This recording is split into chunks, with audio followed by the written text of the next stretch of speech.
One has really got to pity poor David Gordon Green. While obviously a hardcore horror fan, the former indie darling took a critical mauling with Halloween Ends and seems doomed to repeat the experience with The Exorcist Believer. This is supposed to be the first entry into a new trilogy of Exorcist films, but the movie is so abysmal, one shouldn't hold out all too much hope for a follow-up.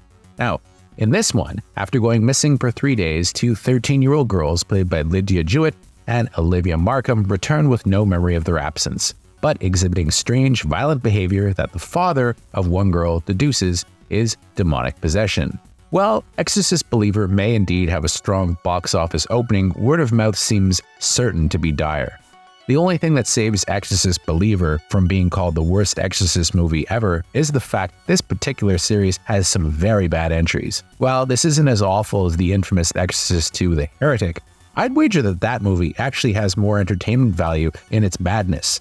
Crazy as it may seem, The Exorcist: The Beginning is actually a better Exorcist movie than this, and it's far inferior to the excellent Exorcist III or Paul Schrader's Rejected Dominion. Exorcist Believer starts out okay, with David Gordon Green paying homage to the way William Friedkin shot the opening to his original classic in documentary style, with footage of Autumn Jr.'s character and his wife visiting Haiti, only to get caught in the infamous 2010 disaster, which in the film kills his pregnant wife, although the child survives. Leslie Odom Jr., who you may remember of course from Hamilton, is quite good in the film, but boy, is he ever given a two-dimensional role. And after this opening sequence, he's given virtually nothing to do. However, the movie isn't actually bad until the actual exorcism stuff starts. The initial search for the mysteriously vanished girls is pretty good. Angela and Catherine are their names. The notoriously rough medical examinations in the first film are paid homage to in an unnerving scene where the girls are given rape kits. But once the possession starts, does it all go downhill. Basically, Green and his co-writer Peter Sattler give you nothing that you haven't seen before. The same could be said of his Halloween movies, but at least in those you could have fun with the kills. There's a limited number of ways you can make an exorcism scary or exciting, and Friedkin's movie took the material about as far as you could. By contrast, Green's movie is tame with very little in the way of scares. It's all very standard stuff, and arguably the recent The Nun 2 is much more effective, even if most of its scares were of the cheap jump variety. This doesn't even have that. What's worse is how Green has bent over backwards to make the premise acceptable to a 21st century audience. Catholicism is downplayed, with it seeming like they don't want to be accused of saying any religion is more dominant or worthy than any other. At the end of the film, Autumn Jr.'s character assembles an Avenger-esque God Squad to defeat the devil, although one of the girls says that the devil doesn't actually exist, making you think that they're trying to downplay that as well, including Baptist and Pentecostal pastors, a ritualistic healer, and Ann Dowd's former novitiate, who left the service after being pregnant and having an abortion.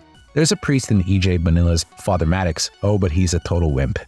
Of the cast, only Dowd has much of an arc, but after giving her the chance to do some of the exorcism, she's sidelined with a lot of hokum, with the movie leaving the door wide open for future installments, but neglecting to make the first film satisfying or even having much of an ending. Leslie Odom Jr. again is given very little to do except look concerned and play the skeptic, at least initially.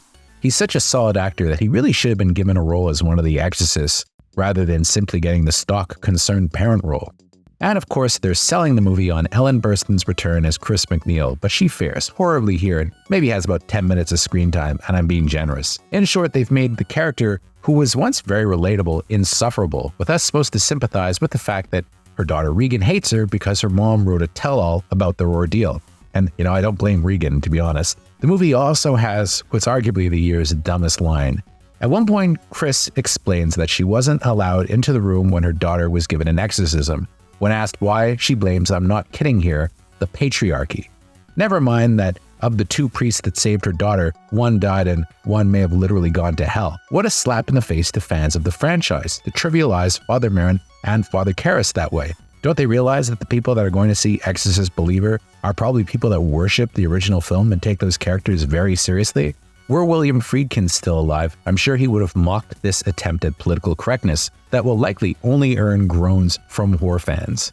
In the end, it's too bad that The Exorcist Believer is so bad, as Green remains a skilled director, albeit one that either needs to take a break from horror for a while or try his hand at something original.